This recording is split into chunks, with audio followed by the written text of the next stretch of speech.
Good evening and welcome, Free Enterprise fans, and welcome to tonight's race. I am Baka Shinobi, and I am joined by Invenerable. How are you doing this evening, Invenerable? I'm doing great, Baka. Very exciting match tonight. We have another 3-0 match, but two great racers looking to punch their ticket, guaranteed, into the brackets phase. And just, it's going to be a great match. We have the king of memes, pk4787. We have Jeebus here, also what a great collaboration. Look at this naming scheme. So I think the race is going to be a ton of fun. Both these guys are just hilarious, great racers, enjoyable to be around. And I'm hoping we see some cheeky strats. They know each other very well. They know what routes they like to take. Maybe we'll see some really sweet divergence this season. Yeah, it's going to be very interesting. I know that PK is on Team YOLO, liking to go and take some very aggressive strats with certain bosses, and Jeebus is also not terribly fond of caution, from what I remember. So I think we're going to see a pretty aggressive race, unless these runners decide to, as you say, play against type and do something that they don't think their opponent would go for. Yep. And we do have for our random objectives, we have defeat Wyvern and get Kane. I love a defeat Wyvern objective, just generally. I appreciate the theming. We get the Dragon Slayer to kill the dragon. What more could we ask for? Not a whole lot at all. Also, chat, make sure you pay attention. There is a new Free Enterprise emote. We have the Foo-Woo, courtesy of the illustrious Scala Kitty. It looks great as always. All of them are fantastic. They're fun to look at. So if you are enjoying the Free Enterprise emotes, you have one more to enjoy. Absolutely. And before we get started, I do see Free Enterprise Workshop server mom Dravenheart in the chat. Just want to wish a quick happy birthday to her growing paladin Cecil. Happy birthday, Cecil. I hope it's a good one. Very much so agree. I hope Cecil has a very fine crystal sword waiting for him somewhere.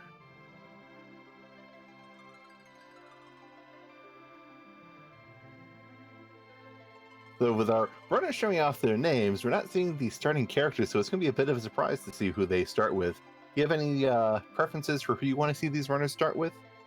I really do like it when you start with the required character, just because then you have to find another one, but not the case. We have a Sid start.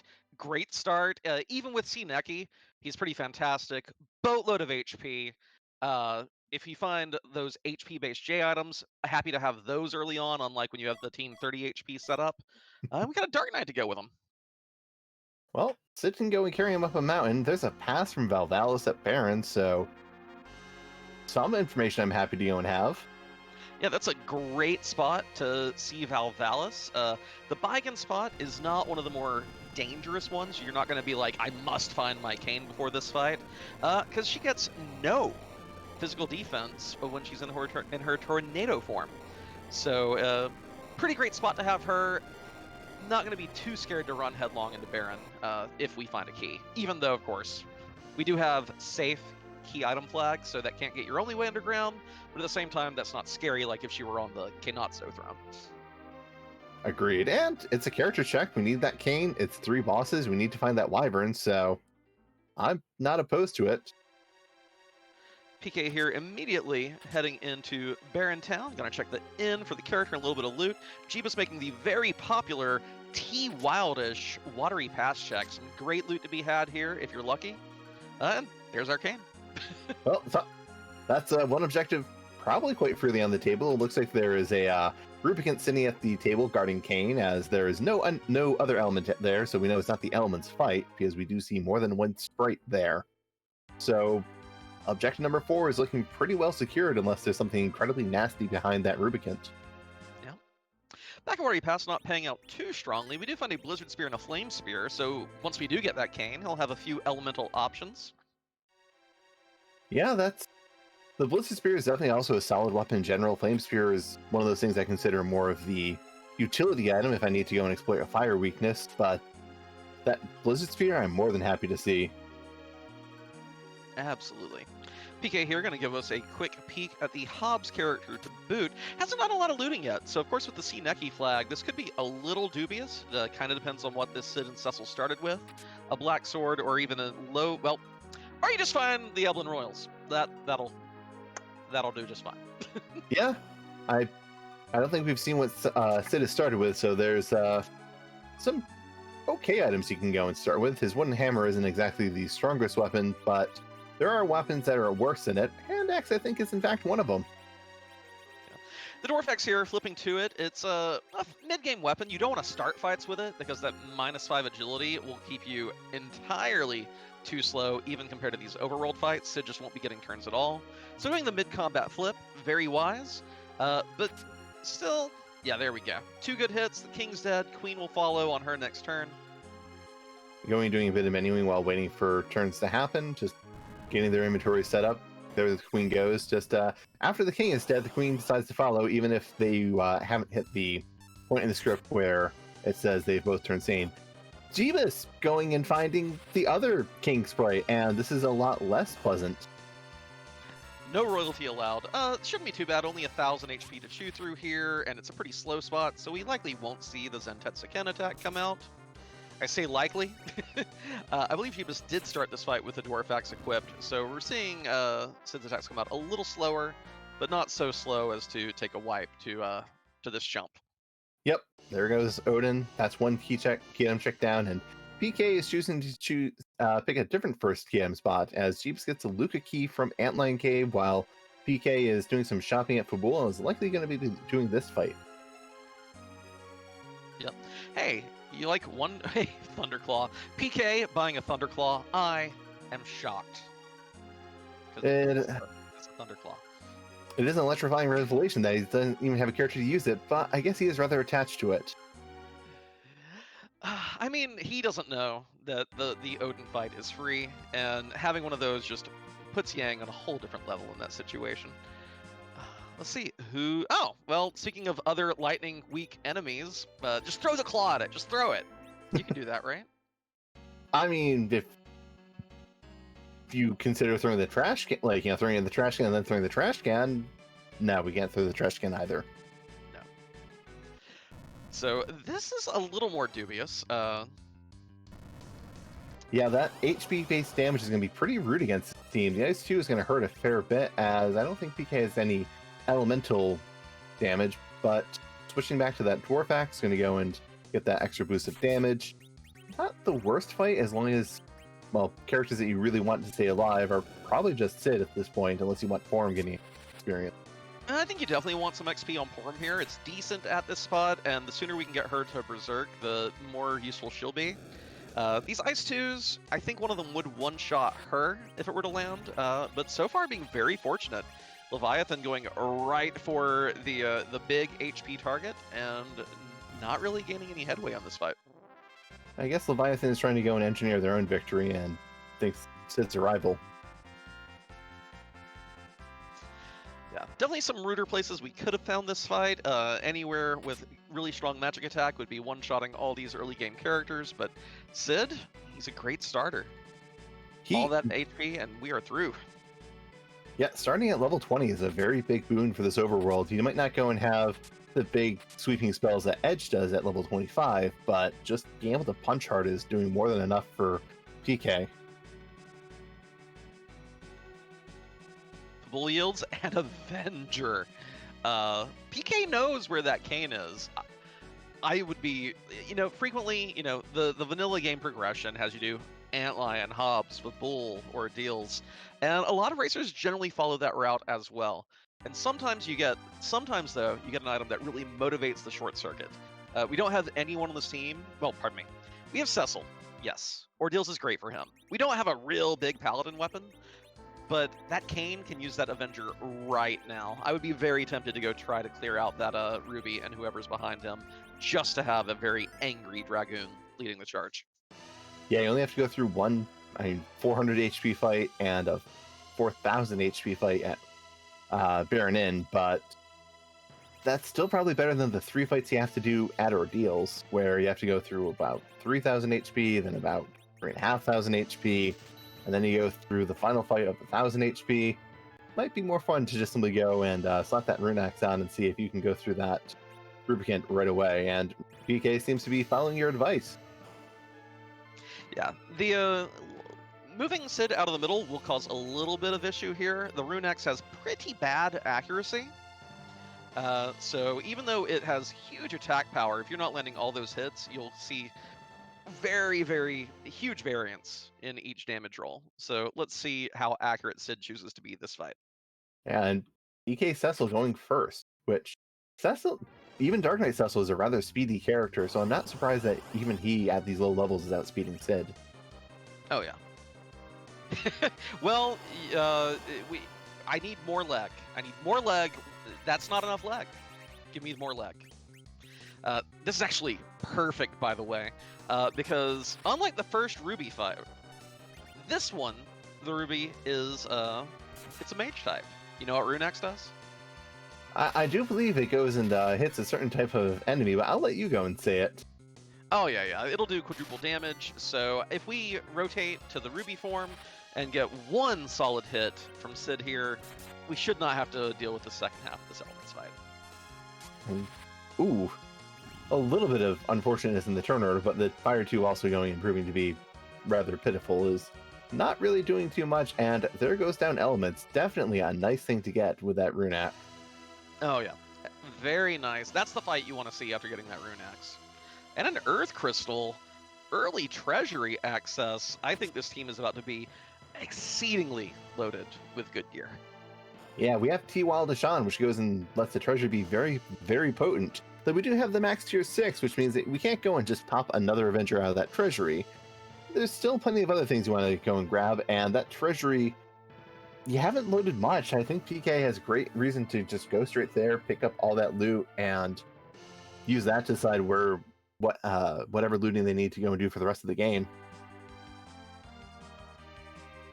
Although PK not pursuing the party rock.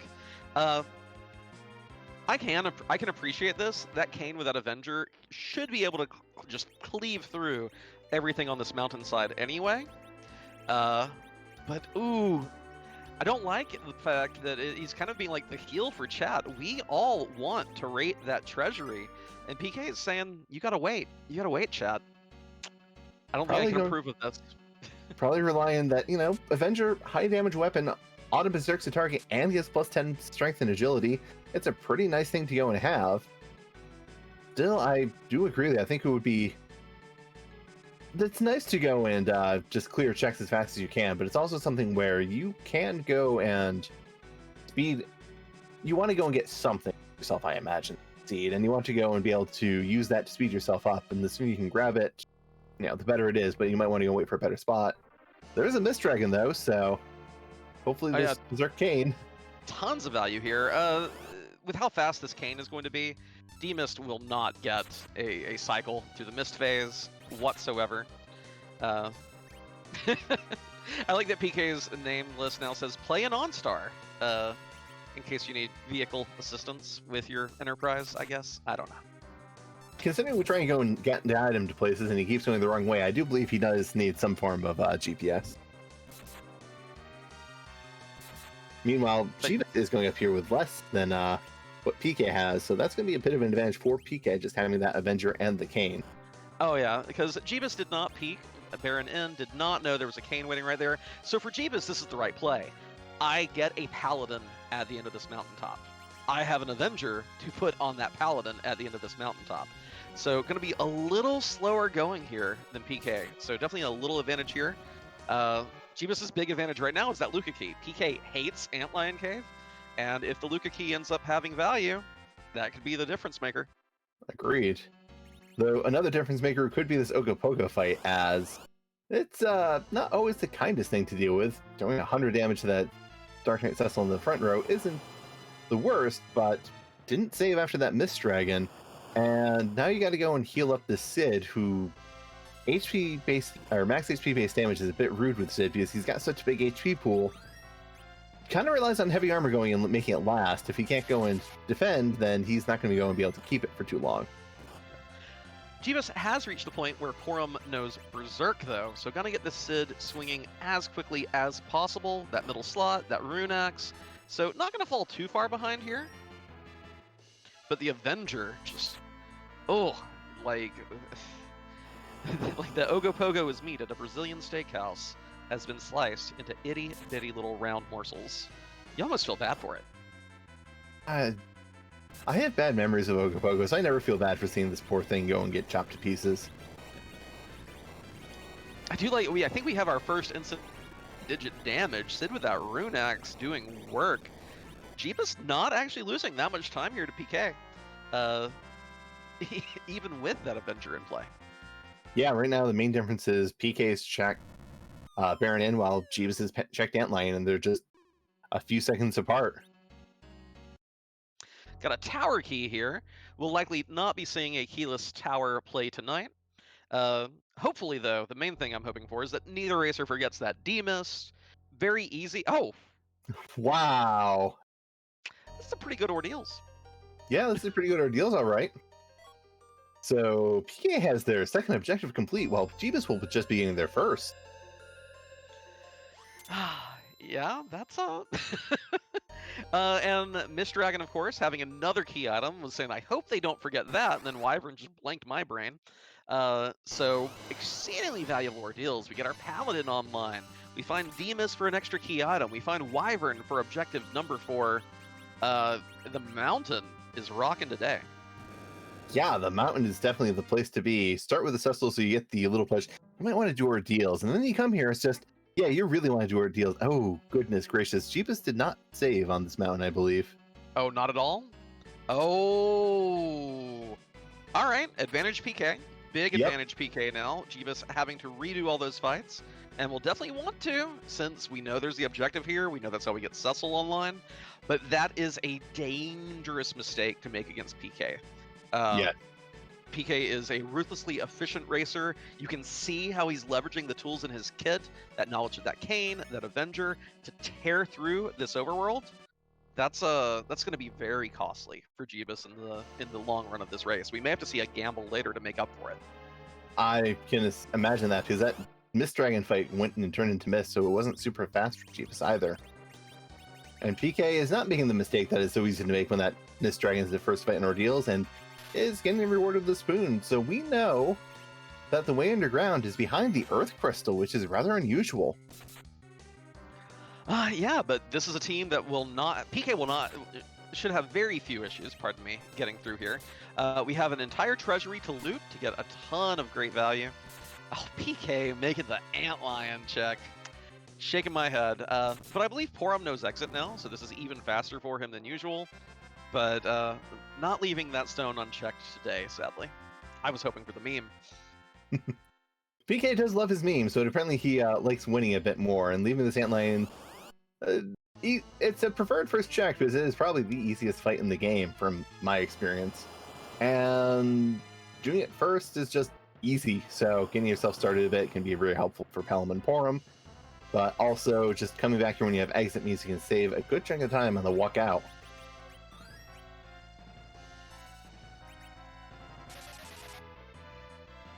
PK also, with that Avenger now, saving time by revisiting these early places like this. Doesn't even have to do inputs. Can just use Kayn's turns to accomplish whatever menuing goals he has in mind. Saving both time and energy.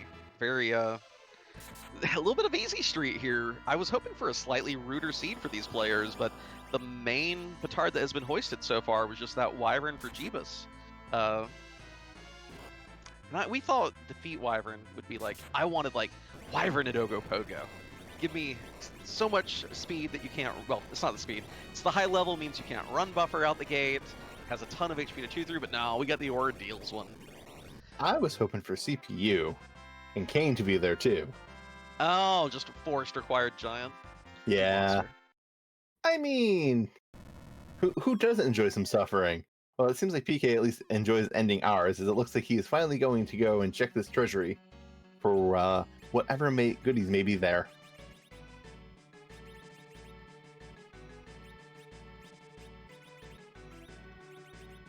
And meanwhile, Jeebus is going and saving and preparing this time.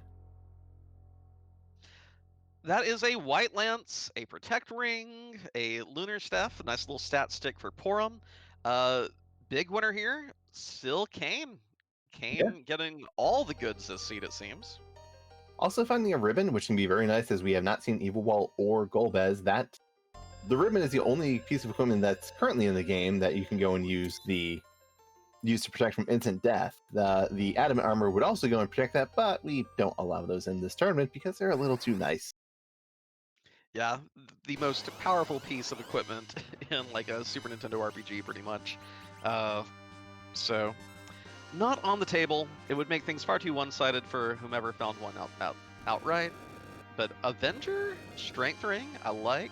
Cecil, by the way, loaded up for defense to cover anyone who needs it. And there's a reflected Mega Nuke. Jeebus getting it on the rebound. They're gonna have to make up this time somewhere.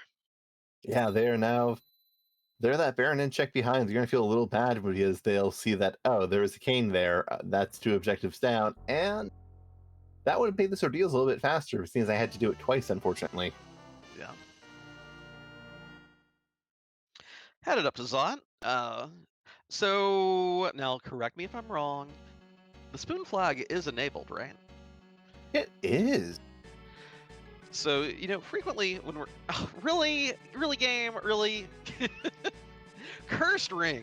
So, one of the things that I find a little annoying about playing on standard shops is the fact that the cursed ring, the great piece for managing your agility in this game, can be in any ungated armor shop, and no one has time to go check every armor shop.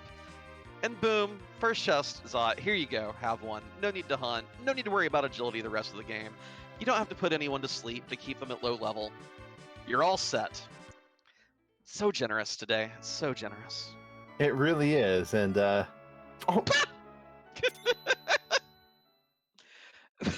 I don't think Cecil's going to be doing a whole lot of covering this seed, Baka. I take it back. Can I look?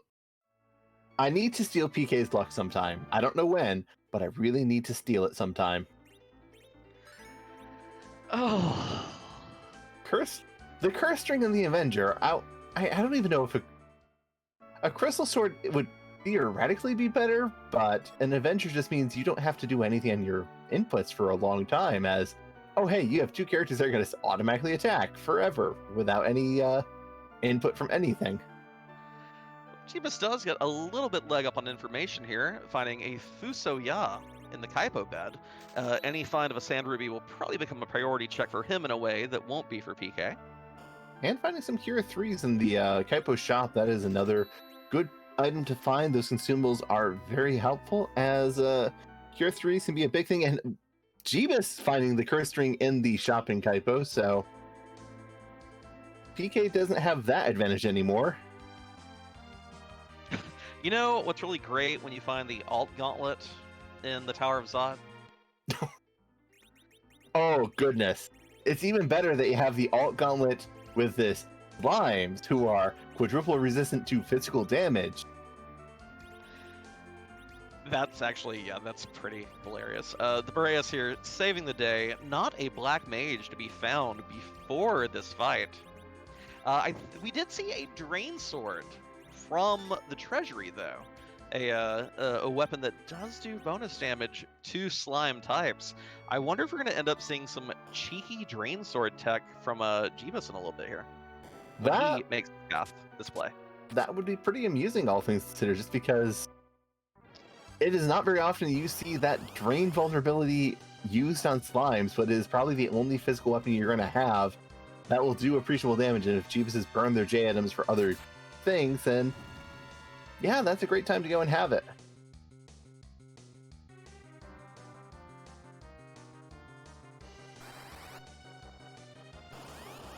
The other nice thing about this Alt Gauntlet with the Double Avenger, aside from that slime fight, which is of course very annoying, gonna get just an absurd number of levels from this. You know, frequently if you get an early Magma Key, when you get underground, you're like, okay, how do I get a quick infusion of XP so I can speed through all these mid-game checks? This is the mid-game XP. This is getting PK's team online to a degree where even if this is a hook route, there are very few bosses along that hook route that are really going to cause problems for him at this point. Yeah, I don't think PK really needs to go and worry about any... I don't think we're going to see PK go and take any fights or any looting on the way to a hook route if it comes up to that, with just double Avenger, Cecil, and Kane with a Sit Anchor with a curse string in your back pocket. you don't really need much else, do you?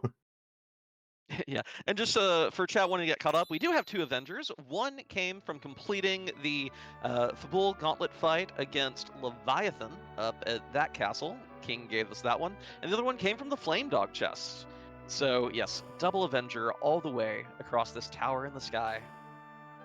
And PK knows that the way underground is through this Zot because we have checked Antlion Cave, Fabul, Ordeals, and Demas has been found already as they were in the first position of Mount Ordeals, so the only place left to find access underground is through this Earth Crystal. Yep. And PK choosing to save. Kind of a good idea after the Alt Gauntlet generally. Admittedly, there are very few fights at this point, because again, we know this is our way underground. We do have, the K safety flag, or is that we don't have the unsafe flag, whatever, double negate it. We don't have the unsafe bosses flag, so very few things here could present an issue, but after spending all that time, we say all that time like you didn't have 2 Avengers that tore through it, but still, Alt Gauntlet, great fight to save after. Yeah, Jeebus is not an opponent you want to go and give time back to, so I can respect that. Oh, hey, Edge, who do you take? The character who usually starts with great equipment that you want to go and use, or the character who needs no equipment but needs levels instead? I think you take the Edge here, just because we don't know if Sirens are gonna be for sale, and he can steal them from the Sirens, the alerts in Lower Babel. So definitely has a leg up on utility there. I strongly agree. Stealing Sirens is a great way to go and just jumpstart your team if you need to get some experience. Oh, and PK manually bought a Thunderclaw in Fabul earlier, chat, so don't worry, he's already got one. He is prepared. Yep, and look at that treasure. There was a Mute Knife in there, so that is something for Edge to use if you wish, or if you are so inclined.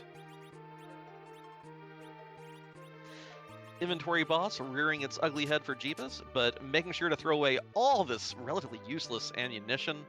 With the weaponry we're rocking, you're not that worried about having, ice and darkness arrows. Ruby's already dead 2 times over. So yeah, excellent management there. If you're going to see that screen, that is how you do it. Jeebus showing off his skills. And we do see the throwing of the hand axe. That is an animation that I don't think I've ever seen in this game before. I was going to comment, I didn't know you could throw hand axes. Granted, I didn't really see a hand axe very often because those are in the T-Junk tier usually, so you tend not to have those in your inventory, but good to know you can throw those hand axes. Have you ever seen videos of people at those axe throwing, like bars that don't know what they're doing, and like they throw the axe and it, like the head of it comes off and starts flying back at them? Yeah, I would never do that kind of corporate event. It seems like you're just asking for a trip to the ER. Oh, my favorite is the ones who throw the hand axe, but it's really hard to go and get a good rotation on that to land it as the blade sticks, and rather than having it bounce back and the blade coming at you. Terror. And we do have a hook, but I don't think we're that scared of that. We have Sid and Edge for the... we have Sid, Edge, Cecil, Kane, double Avenger. Porum is here for the heals, to do extra Zerg if we need a 3rd and a 4th Zerger. This is like the most fearless I would ever be approaching a hook route. I can imagine that the only reason PK would have to go and stop by the Matador chest is to just steal a few Bacchus wines for, if you don't want Porum to go and cast Berserk, you want to go and have someone else, have some drinks for... Come on, Bacca. You're not stealing Bacchus wines with 2 Avengers. I hope you're not. I mean, yeah, no, there's no real reason for it, so I don't think we're going to see that chest at all. Poor Edge is going to go and feel really neglected. I don't think he's going to go and get much of anything going on from this seed. Yeah, his job is to ensure the grind. If we, we could get some fortunate Hanzo steel drops, but yeah, his job is, if we don't find Sirens for sale, I need you to steal me a handful, We even have the Cry command on Porum to improve the success rate of his steel. This is the dream team for Zerker strategy right here. Yeah, that is definitely the team to go and want to have for just getting Sirens. Porum's Cry has a unique interaction that of all the things it's supposed to do, one thing it ends up doing is increasing the chances of stealing for edge. Whatever was Jeebus supposed here to. Okay. has encountered this problematic slime group, but even Porum can take them down with a lit bolt. Not enough HP on these jerks. So even just that like 170-ish wipes them out, and Jeebus is off to the races with these remaining non-slime bosses. Yeah, and something I think we're noticing is that the agility setup seems a little bit weird because different, excuse me, is that I think Jeebus is the agility is working out so that Jeebus's Berserkers are not going faster than the enemy, because PK had their setup with Sid in the middle and the two Berserkers on the two top and bottom slots. Curious if just the different agility is causing the Berserkers to be going a little bit slower.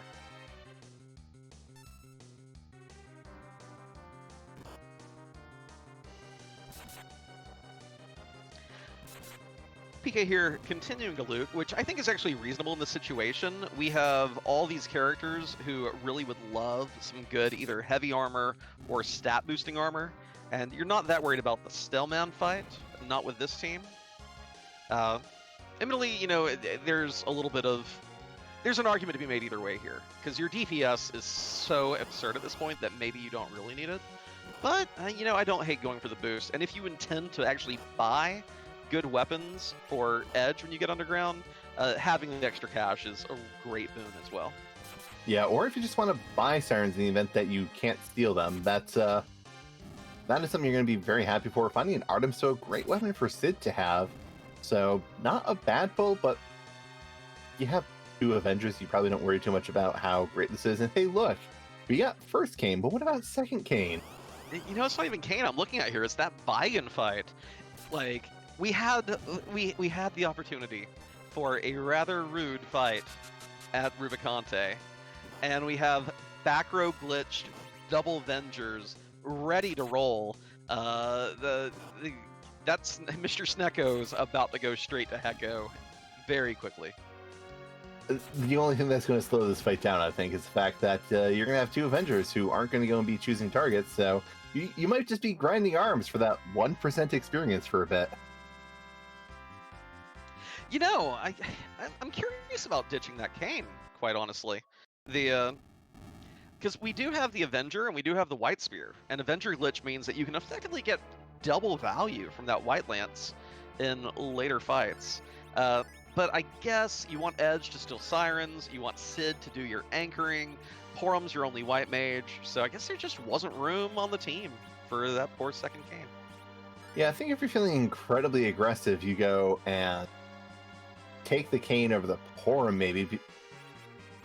Again, Porum casts Berserk, so you would want her, and you want an anchor. You'd have to be incredibly aggressive to anchor with your white mage and take 4 melee fighters. And I agree. Edge, I think, is mostly here for insurance for Sirens rather than any offensive purpose at this point, just because you have double Avenger. Yeah, like with Edge, underground, if we find Ninja Blades for sale, well, those are 66,000 a piece. Kind of hard to come by 132,000, even with the nice gear we found. You're probably not going to check all the overworld shops for long blades, which 11,000 a pop, far more reasonable. So yeah, it's kind of funny how like Edge is really kind of the saddest member of the team right now. Turns out when you take away all of his good equipment, he's a lot more lackluster. The Boomerang going and trying to go and show I can do damage too, and doing slightly less than Cecil and Kane, because Boomerang's 4x damage and still doesn't measure up. And Chad asking about the Plague fight. Although Plague would be very reasonable, like again, all these sources of Zerk, yeah, but it's really free at that spot because it has 6,000 HP and it doesn't punch you. Right there, anything that uses a physical attack is the real danger. Otherwise, the 6,000 HP is not that bad to chew through. It's just for some reason King and Queen Evelyn in the middle of the game have an absurd physical attack stat. Which, I mean, they cast spells. That's in line with all the other I only cast spells, so allow me to go and have an incredibly stupid attack power. Yeah, whichever intern was responsible for that, yeah, just give them, yeah, they can hit for 150 times 10. That seems great. Why not? Yeah. No one will see it. It'll just be a private joke to myself. And this is why you don't go and write private jokes to yourself and things that might go and be seen, might be explored by the public one day. We'll find them. Ooh, this is a pretty, well, okay. What I thought, so PK actually making sure to keep the Cecil topped off with the Cure 2. Look, hovering over the life pod, wanting to wait for Baigen's arms to be down before potentially picking Porum up. Because, of course, with all three parts of Baigen swinging and Porum in the front row, she's not really long for this world. But I guess doesn't even feel concerned about her getting XP this fight. Can't blame him with how the rest of this team's going. I wonder if PK is just going to wait until closer to the end of the fight to go and just look for some experience on Porum, because, as you said, she's going to stay up long, but if you know you're close to the end of the fight, maybe you go and wait for an opportune moment to pick her up at the end. You know what would have been pretty nice to have for this fight? That spoon that PK sold. This is definitely one where I would not hate burning that at all. You know your team's going to have DPS for other bosses down the road, and this one here is such a slog to deal with, especially since your Zerkers can't really focus on the ideal targets. Yeah, just going and getting a straight shot of a few thousand points of damage on that main target is really nice, because 2,000 or 3,000 here takes, what, 2,000 2 hits per arm to take it down. 1 in 3 chance of going and hitting the body. 2 in 3 chance of going and hitting an arm that's just there. You're just gonna be constantly wasting hits on these arms that come back for full health and give 1% of the spots experience.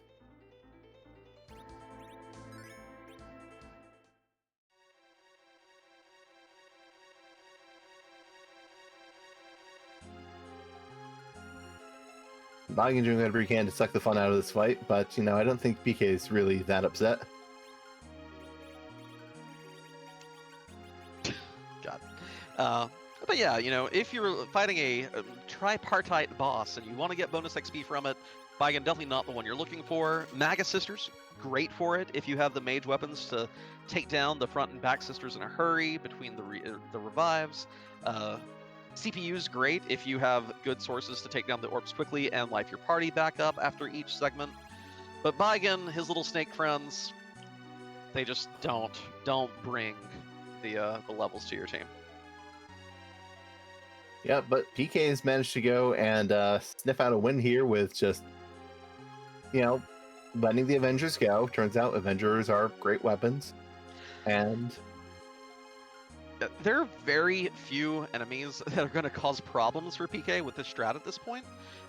Because, let's see, we've already seen D-Mist. You don't have to worry about it. CPU is at the goal best spot. That's 3,000 HP. You don't even take your Avengers off for that fight. Baigen's down, so you don't even have to worry about, oh no, I'm just hitting the arms and not actually getting any kills. PK gets to just not even push the A button for the foreseeable future. It's a little disgusting. I'm here for it. Yeah, if he can take all this time to go and practice his menuing and adjusting his inventory for all the stuff he, likes to not have.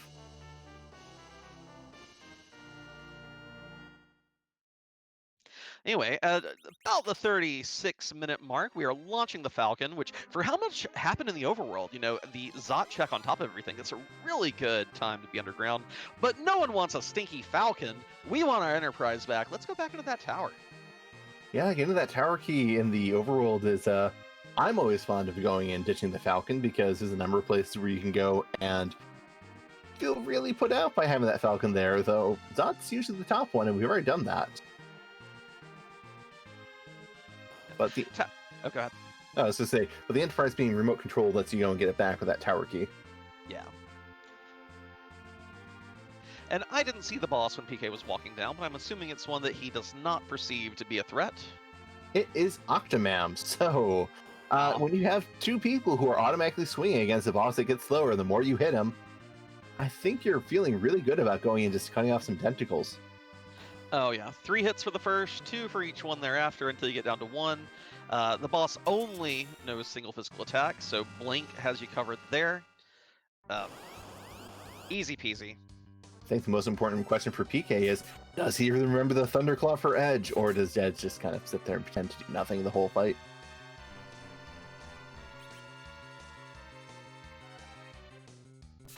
The other question too is, so PK does have a good setup for stealing sirens, but he's not checked these item shops yet. Do you bother doing the steal when you can just buy a stack instead? Stealing here, even with the Porm, I think will be relatively slow, because to get those turns up, you kind of want to knock off your other characters, so Edge is just getting turn. And this is a pretty beefy team. Yeah, I don't think you want to go and knock off anyone for doing that. Yeah, I don't think you want to go and try and do a siren steal unless you have to. It's always slow, in my opinion, to steal sirens when you can just buy them, though. PK's also not looted that much, so he may go and be feeling the very tight purse of having a tight purse and then trying to go and buy sirens with limited funds. But there is that Thunderclaw going on, and Jeebus is going and getting ready for that buying and fight, going and shifting around some equipment, while PK is definitely a check ahead. That Wipe Hunter deals is really showing that it's just eaten into Jeebus' time at this point. I'm just kind of sad about this Thunderclaw. Even with the double damage, poor Edge here, not keeping pace with these Avengers at all. I feel like our poor Thunderclaw friend is not achieving the accolades to which it normally attains. But I guess Double Avenger will do that to anyone. It's very hard to go and measure up to something that goes and auto berserks you, gives you plus 50% damage and plus 10 strength and agility. But Zakamem also not measuring up.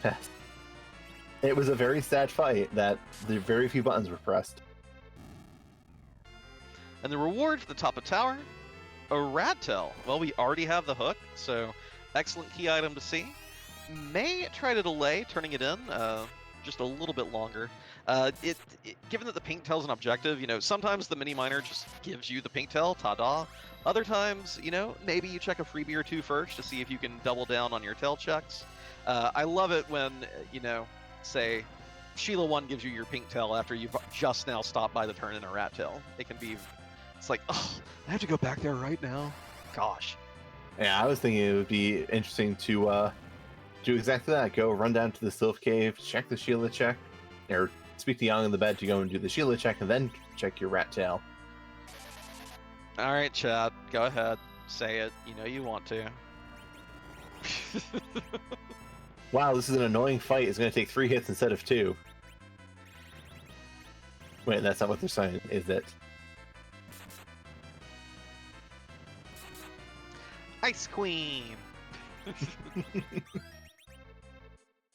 Yes, don't let your memes be dreams. They have come real for the seed, as PK has successfully defeated the Vanilla Dark Imp. Meanwhile, Jeebus is going and blinking up for this fight, as PK, I believe, just simply sat there and let Baigan through punches and just throw out some healing it as things went, but is using Edge to cast Blitz, maybe trying to go and cut down the number of hits on those arms with Edge's AoE magic. Yeah, and the Mage Smasher does give +5 to Wisdom, which is the stat that that Edge uses for all his Ninpo. So not bad damage here. Seeing 1,000 on the arms, extra on the body. The one annoying thing about this is we are now getting walls on the good guys team as well, and the risk of reflecting a blink onto the enemy can be fairly obnoxious here. Oh, by the way, would you like Kane's other ultimate weapon? Have a defense sword. Just random chest on your way out the tower. Why not? Gee, if only we had an extra Kane to use it. Oh, wait. Now the runners took them. They decided that Kane was too much of a liability. Tower key reward. Ooh. Well. That's ugly, actually. That's really ugly. You now have a lot of options open, and you need somewhere between 2 and 3 key items? I mean, it's probably good news for Jeebus. The Darkness Crystal being just available outright instead of at the end of a really onerous chain does create that coin flip kind of situation, even on this high completion flag set. So that's probably fantastic for the sake of equalizing the race after that earlier wipe. Agreed. Speaking of equalizing, jeebus did not choose to go and sell their cutlery, and is going to go and use that to shave off a bit of Baigen's health.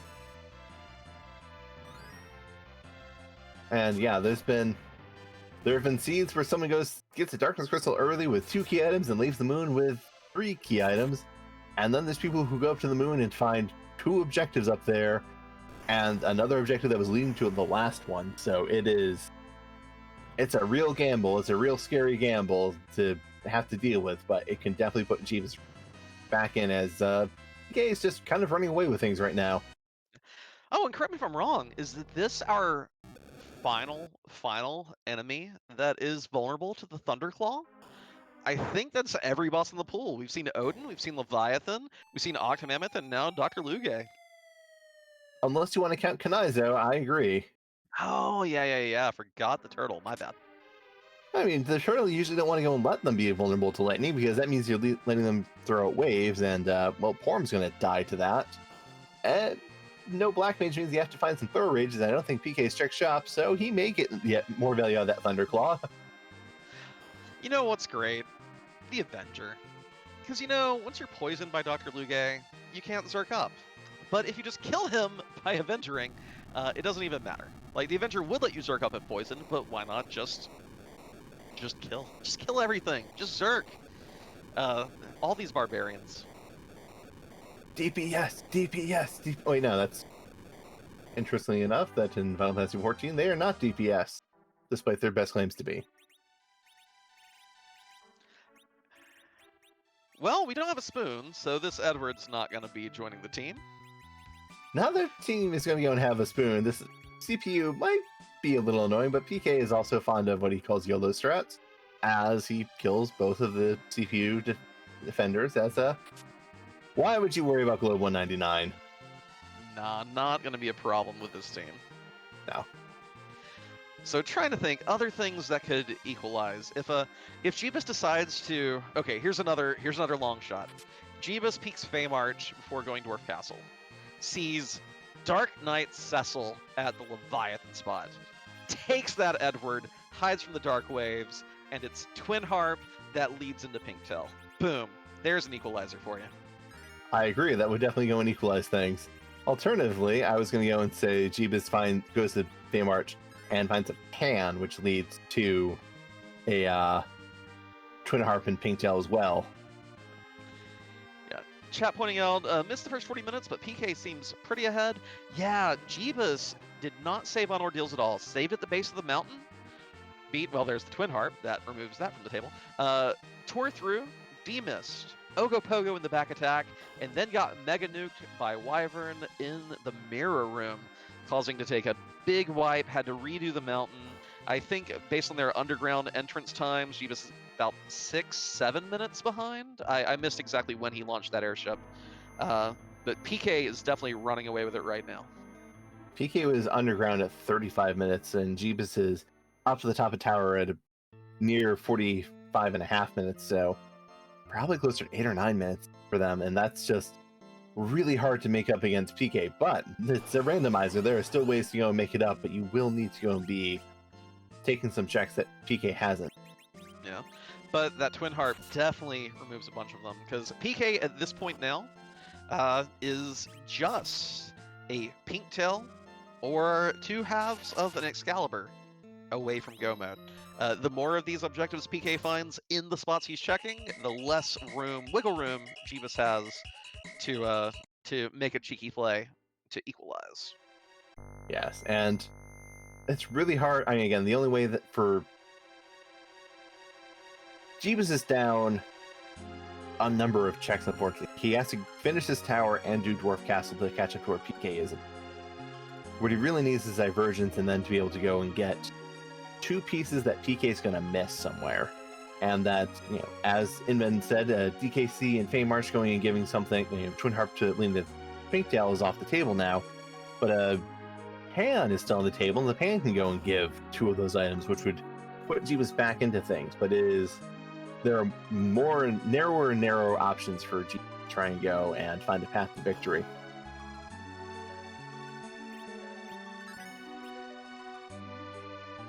Yeah, one of the ways to get an advantage over many people. Because one of the things is that in a 1v1 match, it is typically a situation where if you make a mistake, if you go down a rabbit hole, if you make a check that doesn't pay off, you're usually not going to suffer that much for it. Because in all likelihood, your opponent is also going to do something like that. But now taking a costly wipe is, especially in a spot where a lot of people safety save, that one is a little trickier. You do have to worry a bit more there. And so I'm wondering if we will see some interesting plays from Jeebus here in an attempt to equalize, or if he's just gonna play his game the way he wants to play it. You know, both valid options. Yeah, we are playing for whoever wins is going to go and be securing a spot in bracket. Whoever loses doesn't, they're not out of the tournament. They still have 2 more shots. Yeah, 2 more shots. So it's not like, all right, this is do or die. I need to go and do this. So you don't need to play risky. So maybe you're choosing not to, or maybe Jeebus is just looking for a good opportunity to go and say, this is the gamble I want to take. I think I can go and open up a lead here if I go and can take this fight that I know my opponent is unlikely to go and bother with.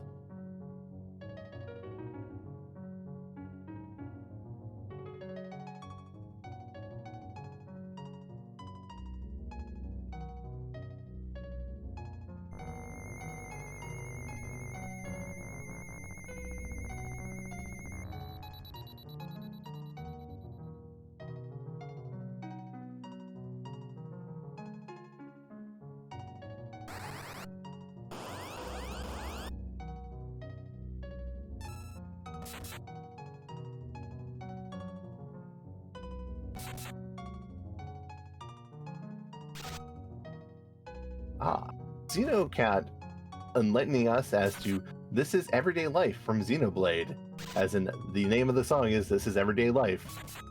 I did not recognize this in the slightest. Yeah, only one of the Xenoblade series I played is Xenoblade Chronicles 2, which does have an amazing soundtrack. Doesn't surprise me that the other games in that series do as well. And a great place for Antlion. Finding it this late in the leveling up of the team means those Avengers and the counters that we suffer, not threatening whatsoever. Tears through the cockroach and gets. Well, that's really bad news for Jeebus. yeah, Jeebus needs to go to Dwarf Castle because Twin Harp doubly required. Objective number 1 is complete for PK, as he has completed Cave Magnus now, and that's part of objective number 2.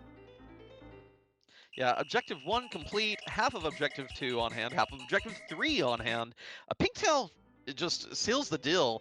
PK did not turn in that rat tail yet, just in case maybe it received it from Cave Magnus. But I think we probably will see that check now, and then I mean, we got freebies in Feymarch, we got a freebie at Sheila 1. There are some really quick checks that PK can make right now. Yes, PK has a number of options, and then just they can go and look at the Feymarch and say, I don't like that. Let's just go to the entire moon and grab something there. But one of either 2 items gives PK that go mode. PK is looking in a very safe position, does not have a D-Mist out there to go and be hiding cheekily hiding an objective in Giant or something. Gonna go and, unless it is in some 2 spots that PK decides that he has absolutely no interest in fading. Well, they could both be behind the Baron Key. True. That's true. We do still have in the Pan, which could go and lead to one of these, and PK is now going to that Feymarch as Jeebus is going and checking Dwarf Castle, finding Ninja Swords. If you want to go and equip that edge, Ninja Swords are great weapons, even if they are very expensive. Yeah. Although losing a little bit of time here to trying to afford them. PK, with his edge, kind of seems to have said, I don't care how garbage you're equipped. That's not your duty for my team. I have my Avengers. You are going to, I really think PK's only real job for this edge is a little bit of Thunderclaw and a whole lot of Siren Stealing if they're not for sale anywhere. Yeah, and alternatively, PK could just simply be in this mode of, I can go and do checks. I want to go and do okay, Ooh. that's a check. Yeah, we don't really care about edge anymore. That'll do. That'll do, Feymarch. That'll do. Edge is officially relegated to vanity as Jeebus resets out of Dwarf Castle, it seems. Seeing the first boss there and not taking it, which is unfortunate because that boss, that Dwarf Castle leads to 2 objectives, so you have to go back there. Yep. And there are Sirens for selling Fey March. PK with a stack of 10. Of course, once we get that crystal, that'll be 10 key items, double XP. PK is just clear lane, looking poised to close this out at this point. It is very hard to imagine a situation where PK goes and gets so stymied that he gives up enough time for Jeebus to complete Dwarf Castle and find the last item for either objective and get his Aromas before him. It is Jeebus is definitely not looking to be in a safe position here, unfortunately.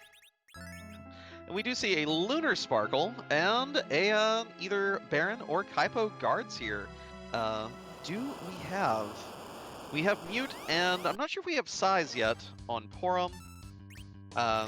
This fight, even at the Leviathan spot, should be relatively free. It is the guards. And we may have rune rings, but hourglasses. So Stack of hourglasses, that'll do.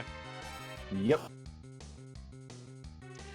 So 17,500 to carve through on each of these guards.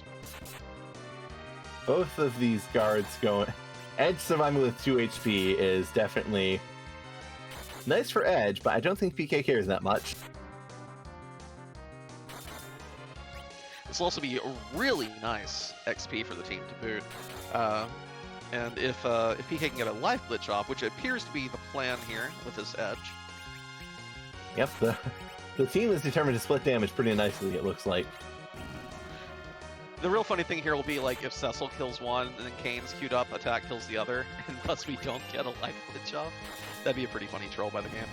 It would. I was hoping for it too, because they were really trying to split that damage from nice and hard, and they are real close to going and skipping that life glitch. Yeah. Also, looking at that sparkle is either D-Lunars or Pale Dim. Well, okay, maybe Edge can help out a little bit. I want to reset out of it, PK. No. I swear I could feel him thinking about it. He almost felt desperate for it, I think.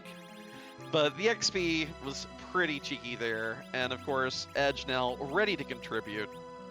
And Jeebus going to this fight as well, though Jeebus unfortunately downed the Dwarf Castles check and the Twin Harp check that comes from it, which leads to the Adamant. And PK standing up for just in case he is dealing with the D-Lunars. Not going to go and start the fight with the Avengers on.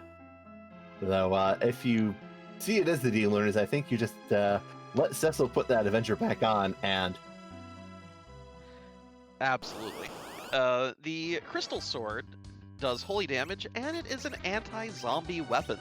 These are things that mean you get ×8 damage to the D-Lunars. Not necessarily. D-Lunars are not weak. They are undead, but they're not weak to holy. Oh, really? Oh, pardon me. Well, you know, the ×4 with a Crystal Sword, we're still hitting that damage cap, so... Oh yeah, it's still going to go and just murder them. But it is not going to go... It's not the holy damage that's contributing. I was very curious. Yeah, because Kane there not doing anything approaching Cecil's damage. That is the... Because of course the Crystal Sword that has the 200 attack power plus 15 to 3 different stats, including strength, just needed 1 extra edge over the 150 attack power Excalibur. That doesn't give anything to strength.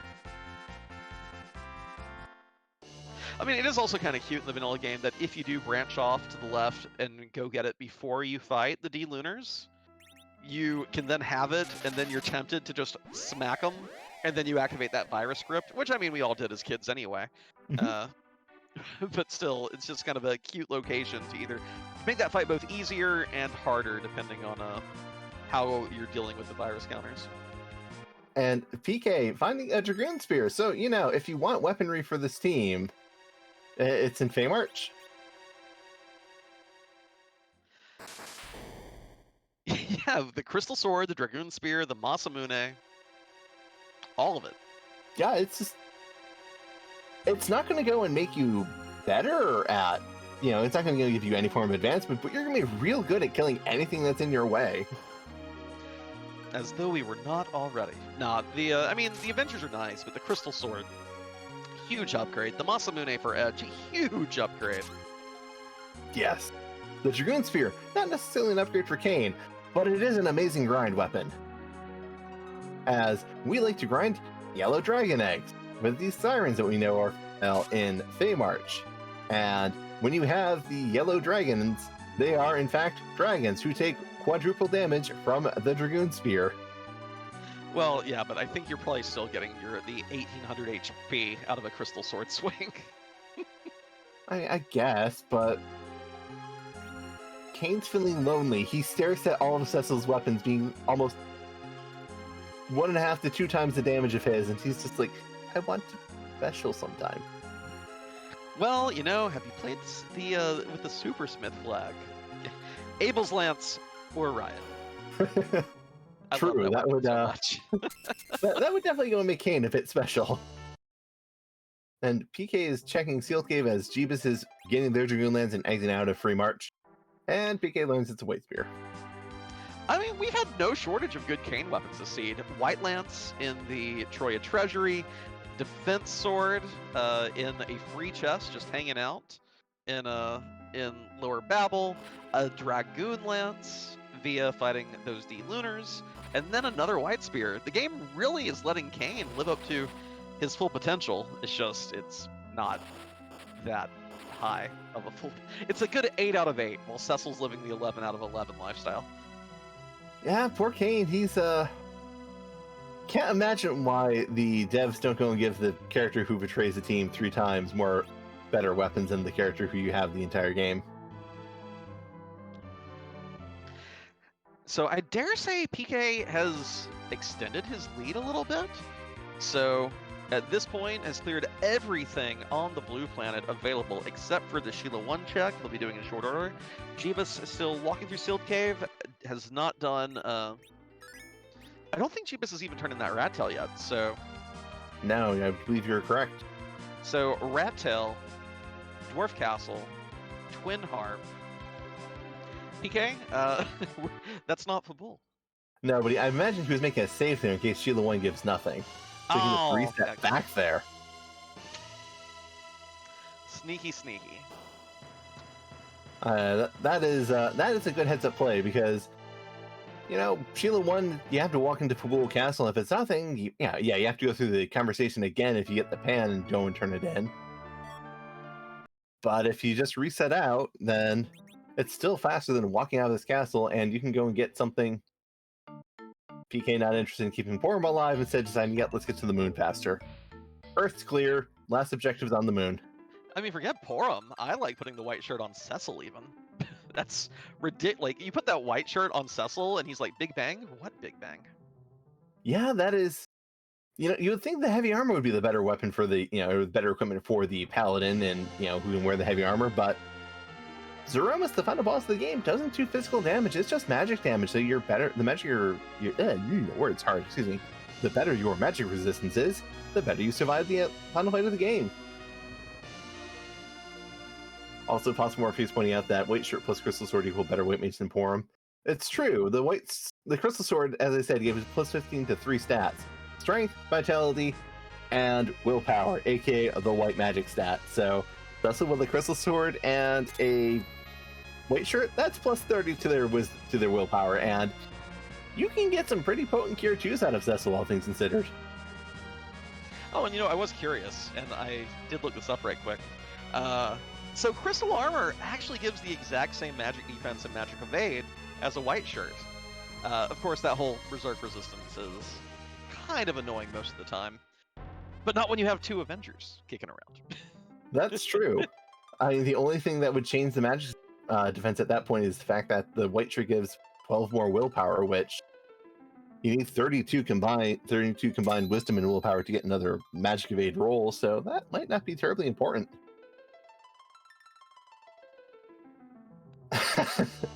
Chat cheering for a second Cecil. Someone, I believe, is cheering for a second where it's saying, "You sold the spoon! You deserve this, you cowards!" Well, the good news for Jeebus is that he is on the right path now. The bad news is that the blue planet does not finish the fight. And he has a lot of ground to make up. PK again only needs a Legend Sword or a Pink Tail. At this point, like, I guess the big hope would be value in Cave Bahamut with a Baron Key that lets Jeebus rush back to the blue planet after he gets done with these checks, perhaps? Yeah, Jeebus needs both of the last two items to be behind chains from the moon or behind a single chain from the moon. That PK spends all of their time clearing everything on the moon, while Jeebus comes up, snipes the correct item, goes back to the blue planet, follows that chain, and gets one of the two key items while PK is still mucking about looking for direct value on the moon when it's indirect value. Yeah, because let's think about, so we have, the K main, the K summon, and the K moon pulls. K summon, well, the only two spots we were able to check were the King and Queen of Feymarch. Neither one of them gave a key item. We're not able to see the Sylph check yet without the pin, not able to see the Odin throne yet. K Bahamut's the other one on the table in that regard. Yeah, definitely agree with that. That's, PK is going to the high density number of checks down here. There are 4 checks here at the bottom of the moon. One, the ribbon spot being a double check, so definitely something that can go in. Very likely to give a key item, but for Jeebus' sake, he needs these to whiff a lot. We need to see some packages, some sand rubies, magma keys, anything that is not progression for PK.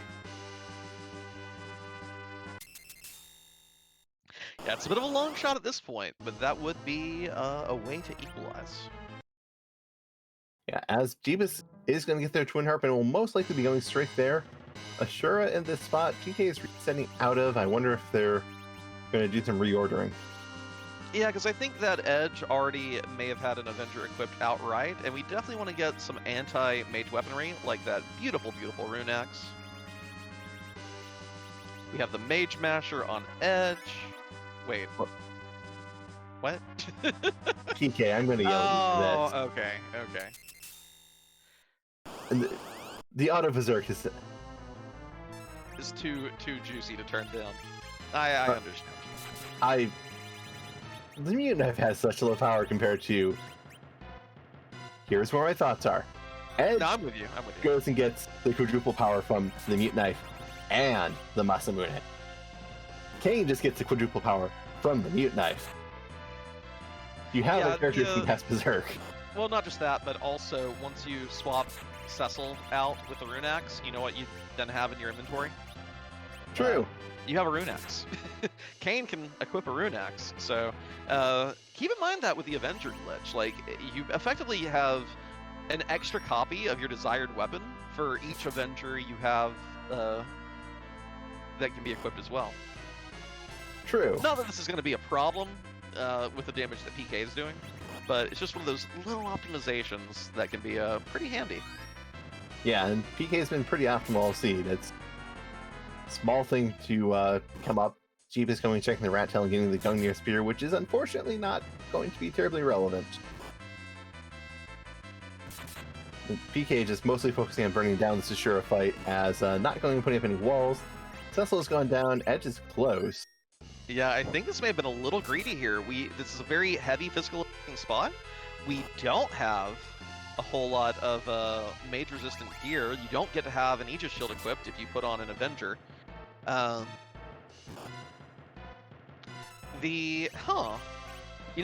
know who can equip a rune ring? Edge can equip a rune ring. Edge would be the rescue we need. Also, you can technically go and keep your mage resistance from that Aegis shield if you're willing to do some extra menuing.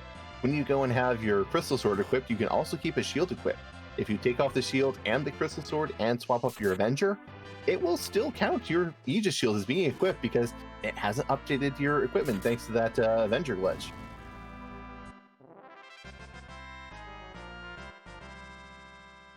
And PK just squeaking through the fight on his ever so popular to him YOLO strats.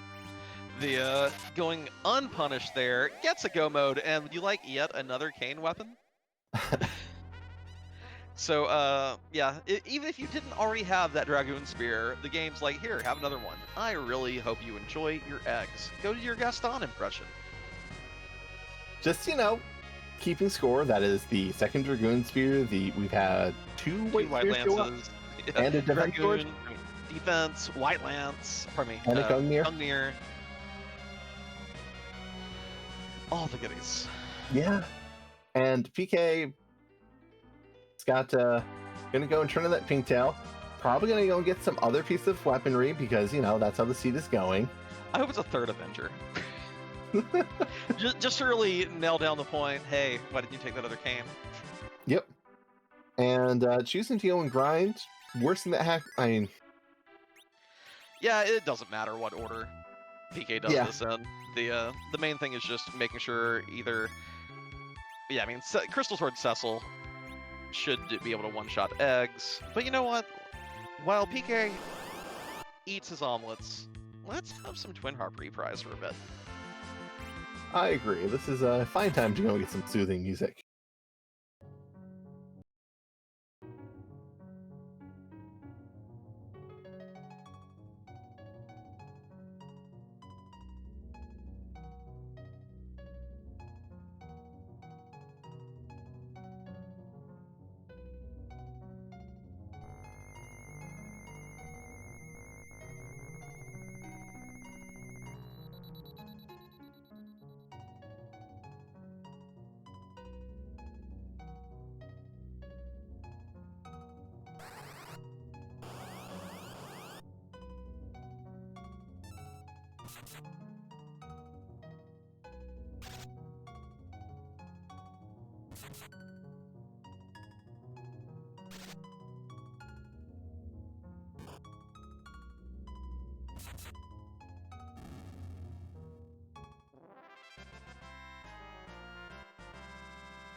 And Jeep is going and clearing through the Antlion, going to go and get their Adamant, and going to go and have Objective 1 complete, but PK is just moments away from turning in their Pinktail to have Objective 3 complete, while they're getting all the levels they could potentially need to go and do this Aromas fight.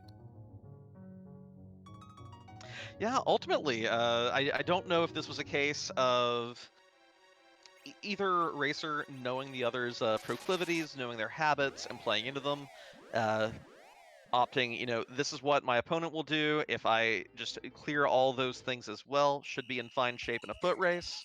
Because at this point, they've both followed majorly the same checks, both opting to do a full Earth Clear before even considering that Darkness Crystal. And because of the early Wipe ordeals, that's given PK the headlong advantage. It kind of started when he peeked and saw that cane and was able to have the Avenger rocking from a very early point in the game. But it's definitely just that one gap has kind of persisted through this entire seed, just because no meaningful divergence. Yeah, and Jeebus, I mean, there's that way, but also Jeebus has been doing more looting than PK has. PK is just taking what he's gotten, and the few bits of looting PK has done has paid out very well for him. So that's... Yeah, I'm wondering if I'm wondering to what degree that difference will I'm looking forward to seeing the stats screen in the closing credits to see the difference there. I agree, and it is impressive as to how many nice items PK pulled up for his team. I don't think PK pulled out anything like a Stardust Rod. The worst thing he saw was a white shirt that he was able to reset out of from Sheila 1. Hey, look at this trash. I guess you can dart it. I'm amused at the fact that the two remaining objectives that are going and getting a high tier item give you the same high tier item. You can have any sword you want as long as it's an Excalibur. Because this was a Fast and the Furious seed, right? Definitely very linear, all things considered. You're pretty much going to do the entire overworld, which will get you 2 of your objectives. Then if you do Dwarf Castle, you get the 3rd. And you already have the 4th. So once you go up, check that tower key, go to the moon, and check that ribbon spot, you're going to go and get the last one as well. Yeah, so bottom up, definitely the order of the day on the moon. I mean, you had two different key items. Either one gives you go mode, so going for density made a lot of sense there. You had the pass, so you knew you wouldn't have to re-walk if you found it down there. Uh, and yeah, with that pass, PK has entered the one-way portal, heading straight to Zeromus's lair. And yeah, I guess there's only one thing left to ask to close this 3-0 race out. Yes, it is. Whose butt are we thanking this evening for going in being our restream team? Thank you, Eska Carrion and Alchemy, our restreamer and tracker, and thank you, Invenable, for joining me in this race. Actually, no, I think you're also asking for something else. Whose butt are we going to kick? Because Zeromus does not get to move around. He is going to be staying here, waiting for us all seed until we get here with the Crystal of the Past, or the Darkness Crystal. But we can't go and leave him alone, so let's see if we can go and give Zeromus a little bit of a makeover to make him, I would say prettier, but the last time I suggested that, I got the most horrifying sprite I've seen so far, so we're just going to say different for today. One Avenger. Ah. And we can just marvel at its power.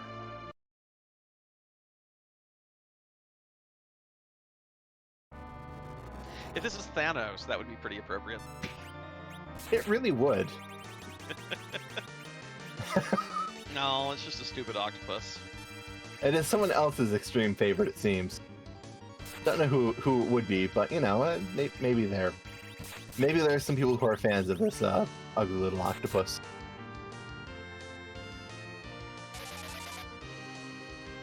I mean, just look at those teeth. They're so crooked, and I don't know if he's drinking enough fluorinated water. Maybe that's the world of ruin.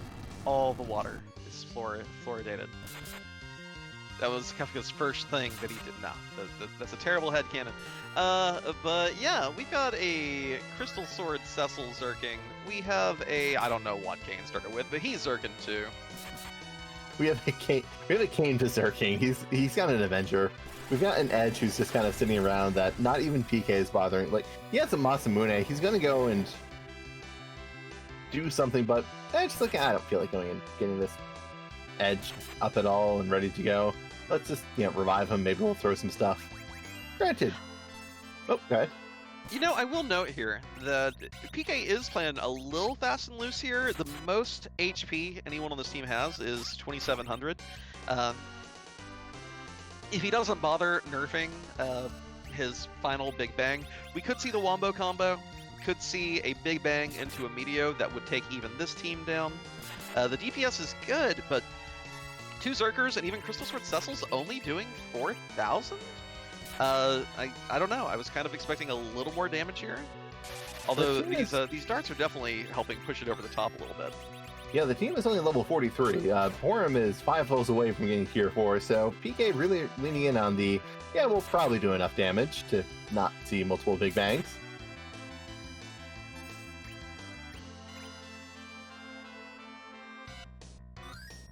But that's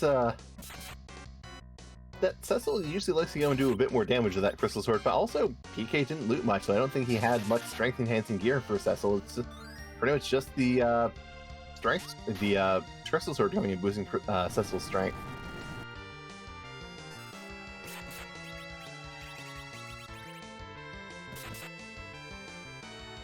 Oh, and to go and answer questions from chat, any reason why I never see them equip shields? When you're Avenger glitching, the Avenger is two-handed, so you have to go and take off any shield anyways.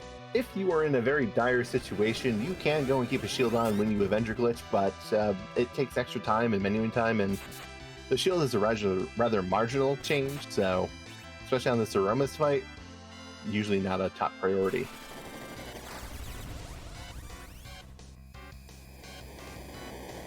PK wisely making a point to nerf that Big Bang. Edge takes the hit to ensure no one else can take more than 1,200 damage. Even lower roll on the characters with decent magic defense gear. I know that we did have that ribbon we saw earlier, and that Baron Key is a very, very dangerous find for jeebus. In another world, that would hold the Legend Sword and the Pink Tail. PK's least favorite place to check, and jeebus gets the comeback that would have been really entertaining to watch, just because to see the Fade Baron rear its ugly head. But we have rocks, we have zerks, we have a crumbling octopus. PK has gone 4-0, guaranteed a spot in the bracket stage of the tournament. I'm wondering if he's going to go ahead and be one of our 6-0 racers at this rate. Very nicely executed. I think we're joined by the winner of this match, PK. GG's. Thank you. So, Moon, bottom up. What informed that decision this time instead of the top down that a lot of racers are fond of these days?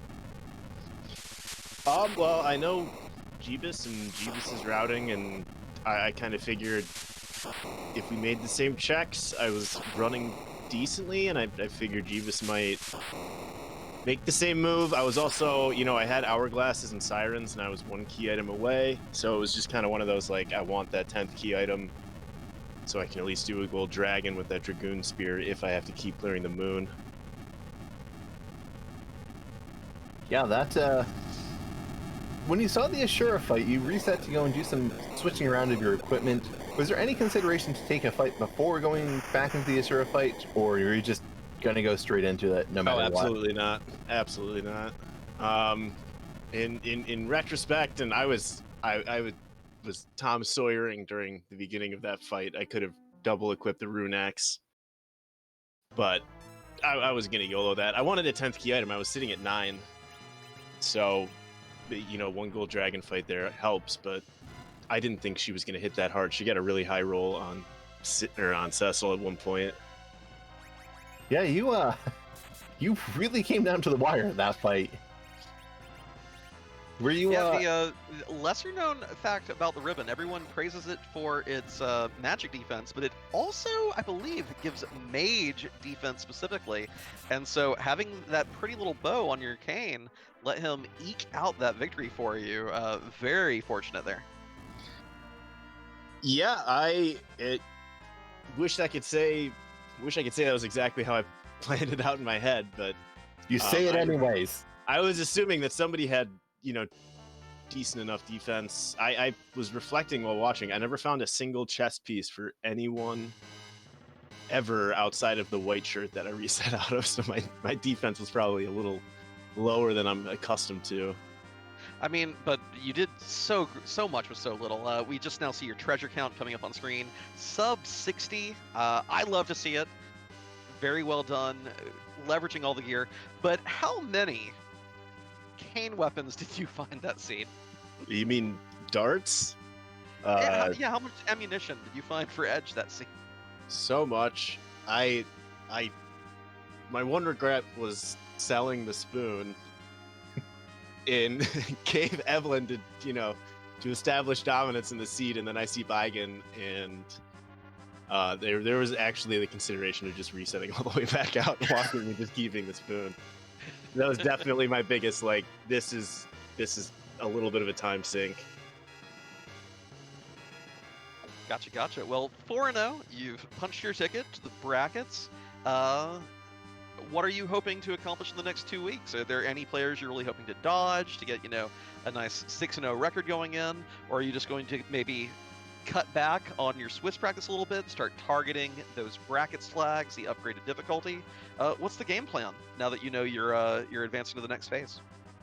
Well, I haven't played a bracket seed yet, so I should probably consider that at some point. With 2 weeks to go, and now that I'm in, I'm after. I know Diaz made it to 4-0, so the Ultimate Godslayer 5788 is definitely going to. I'm just hoping for fun matchups at this point, and yeah, I mean, I'll get to practicing those seeds when I get to them, but I'm looking forward to at least having a spot in the brackets. Yeah, you've definitely. Last time you got in the tournament, you were one of the top 4 finishers up to the bracket stage, going and getting the, what is it, the 3rd seed, I believe, or 2nd seed? I was 3rd, I believe. You were the 4th seed, weren't you?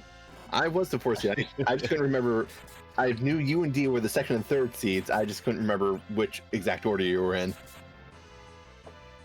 Yeah, I mean, that went well, and then immediately took a hard left turn. Hoping maybe I'll be able to dive deeper this time. I've been top 32, top 16, and now question mark for this tournament. Yeah, you've definitely come far from when I first played you, so this has been a very interesting rise to your... you have been a pretty big star coming up from just, getting top 16 in 2 tournaments is nothing to go and sneeze at, and you have plenty more to go and show off. So, anything more you're hoping to show off as this tournament goes on? Like I said, I'm really hoping I get to raise Dia and I can just absolutely do really, really dumb things in an effort to try and win. But other than that, I'm just having a great time. Thank you, Baka. Thank you, Inven, for the comms. I'm looking forward to hearing what you have to say about me. Escorian, thank you for running everything behind the scenes, and Alchemy for pushing all the buttons. Thanks, everyone. Glad to have you. Inven, did you have any final questions for PK? Nope. PK? All right, fair enough. Take care, y'all. GG's, everyone. Have a great evening. Meanwhile, Jeebus has found the Legend Sword, the other option for Go mode. Gonna head and turn that in. Uncertain to what degree Jeebus still needs to grind. Powerful team, yet again, won't require too much. Yep, did find the officer-soldier fight in the top spot of the moon and the Murasame altar, so got some good experiences there, as I saw they threw a coffin out, and I believe got some life glitches off. And then also took the fight at the crystal altar, which was Mom, which gave this Legend Sword, which is going to open up the shop. Maybe Jeebus is going to have some money to go and spare to pick up some other items. It makes a quick peek. Power shirts. Yeah, that's a... Murasame's as well. It's like, yeah, you can trade all these, cane weapons for some other... Yeah, I figured the power shirt would be the one that's taken anyways. Why not go and just pile on more strength on that Cecil with the 200 attack power crystal sword? Why not, indeed? Maybe we'll see a really, really cheeky low level Zeramus fight from Jeebus. If you're watching the race room, of course, you'll know your opponent has finished, so maybe a fun little opportunity to flex. Although actually it has the same levels PK did, I believe, looking at the 42-43 mark. So I guess Jeebus did go and take an extra fight on the moon, so has the extra time there. Some of his characters seem to be markedly lower, but yeah, it doesn't seem terribly interested in doing any more grinding.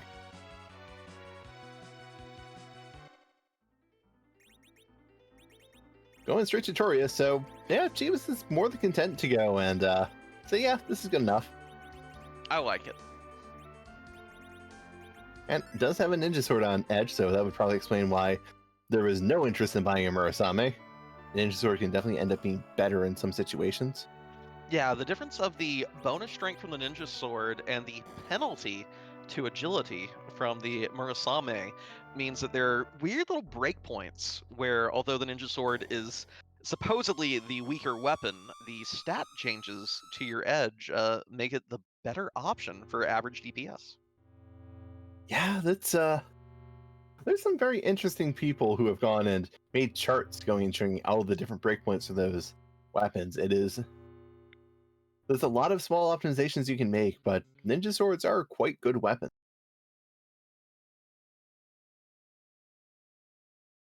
We see...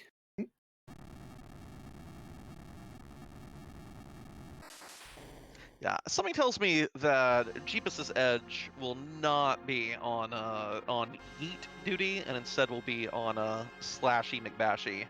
I have 2 swords, and I want some calamari duty. Yeah, I think we're going to go and see this edge take a different path. I mean, then again, PK's edge took the path of nuke to the face, get revived, nuke to the face again. Notably here, I do see, yeah, generally less HP here. I'm wondering if Jeebus' Sid took a few naps that PK's didn't. We are seeing 2,000 HP on him instead of the nearly 2,800 we saw on PK's. Yeah, these characters just seem to be a little bit lower on HP than PK, so definitely a bit scarier of a Zeromus fight coming. But with that power shirt, we're gonna see some. Oh, Cecil getting first turn here. Jeebus saw the curse ring but did not buy one. So the anchoring situation here a little more dubious. Wait, is Cecil Mimic glitched?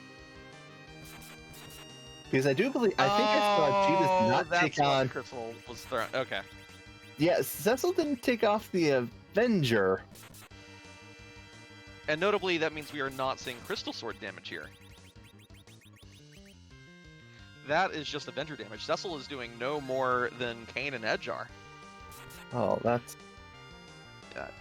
Always important to be cautious when you flip your weapon this fight. If you do it before the shake comes out, you can get, well, the Mimic glitch there, not a problem. Throwing the crystal means we do get a nerf right out the gate, but it is unfortunate not to be getting that juicy Crystal Sword damage with the power shirt on. Yeah. But, you know, we've got good rotation going on here. We have over 12,000 per rotation from our Zerkers. Jeebus is going to be fine here, but you know that you much prefer to hear the crunch crunch as opposed to the slash slash. Yeah, that is a bit of a miss, because we saw that PK's Cecil without a power shirt was doing twice as much damage as this Cecil with one, so always good to go and have that type of equipment, that Crystal Sword on for. It's really hard to compete with 200 base damage. I know I say this a lot, but it is just a really dumb weapon. I think you like 200 base damage. I think you may have mentioned it once or twice this race. I may have gone and developed certain opinions about Crystal Sword Cecil and not having relative agility on, or not having vanilla agility on. Crystal Sword Cecil just does a lot of damage really quickly, it seems. Some may say a disgusting amount of damage. Yeah, but very clean setup here. We have the Zerkers going. We have a Star Veil on Porum, so that whatever... Jeebus is set up to nerf Big Bangs with Sid. The counter nuke will not hit Porum. She has the 1200 HP to survive the nerf Big Bang. Cure 3 is enough to get the team into a recovery situation afterwards. The main annoyance here for Jeebus is losing a little bit of DPS if a counter nuke hits, any of his major DPS. But in no danger here. He knows this fight like the back of his hand. Yeah, it's just pushing out that damage. I think we have gone and moved into the second phase at this point, as there's a long time between that first Big Bang and that second shake, it looked like.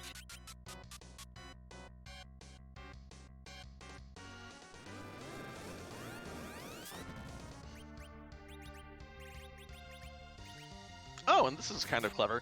Has a spare elixir, going to queue it up instead of a Cure 3, just in case that nuke hit perhaps Paladin Cecil. Cecil probably the only one who would survive it at this point.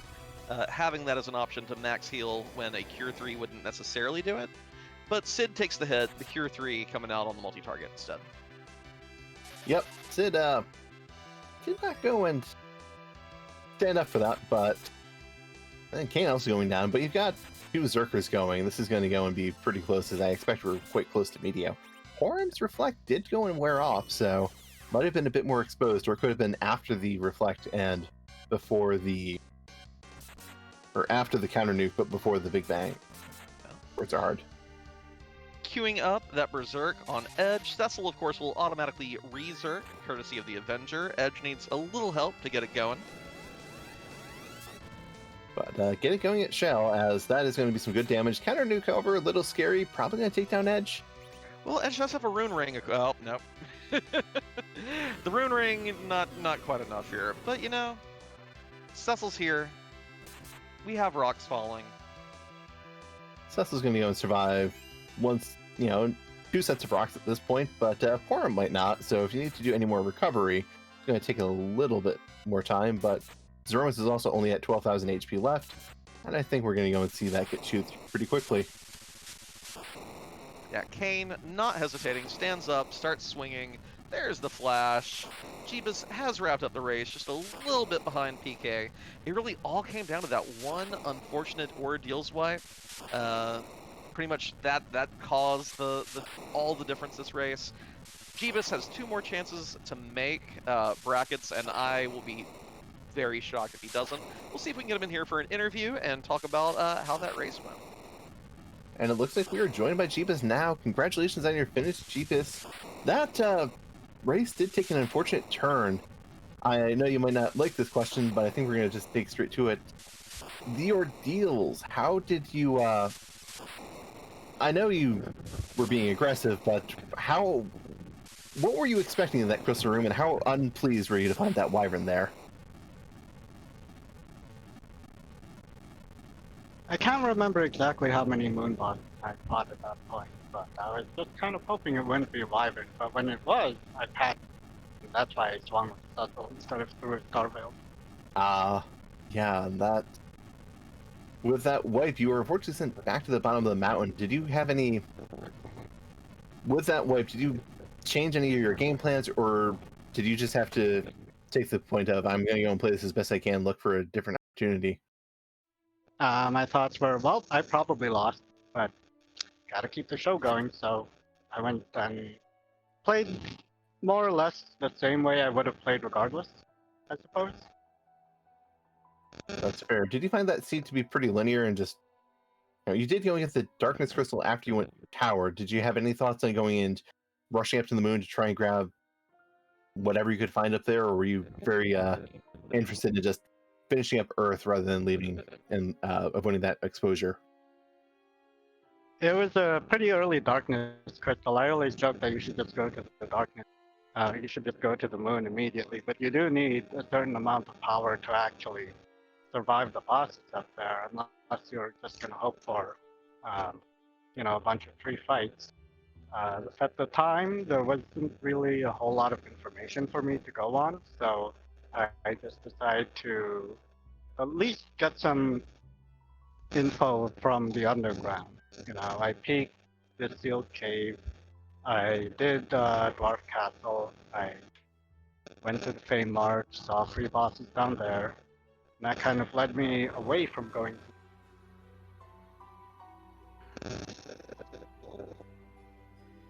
That's your mic appears to be breaking up slightly, but that is definitely a very fair thought. Were you tempted to go and skip Dwarf Castle at all after you found those bounty of weapons in Feymarch, or did you decide you wanted to go and just clear that up to make sure it wasn't going to bite you in any way, shape, or form? I was really tempted to just skip that, but I've been bitten in the past by skipping Dwarf Castle and leaving for last, so this time I decided to at least to do that fight. The slowest fight in there should usually be the first one, and since it was Lugae, and I had 2 Avengers, I decided it wouldn't be that slow after all. Split HP, auto berserk, so the poison in the second phase doesn't really matter. It went pretty much how I thought it would.